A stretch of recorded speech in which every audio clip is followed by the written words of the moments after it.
आज हम लोग क्लास 6 का हिस्ट्री का क्वेश्चन आंसर देखेंगे। पहला क्वेश्चन, इतिहास का ज्ञान क्यों जरूरी है? इतिहास पढ़कर हमें अपने वर्तमान और भूतकाल को समझते हैं।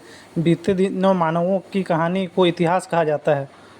वर्तमान को समझने के लिए इतिहास का महत्वपूर्ण भूमिका रहता है। हमारे पूर्वजों का जीवन कैसा था, उन्हें किन परेशानियों का सामना करना पड़ा, अतीत में वे क्या खाते थे, कहाँ रहते थे, इन सभी प्रश्नों का उत्तर इतिहास से पढ़कर हमें प्राप्त होता है।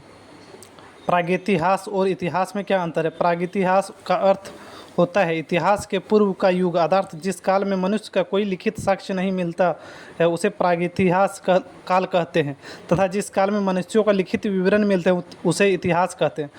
क्वेश्चन 3, पांडुलिपि से आप क्या समझते हैं? पांडुलिपि उस दस्तावेज को कहते हैं जो हाथों से लिखा गया हो, जैसे पत्र या फिर ग्रंथ। क्वेश्चन नंबर 4, पुरातात्विक स्रोत के अंतर्गत क्या क्या चीज़ें आती है?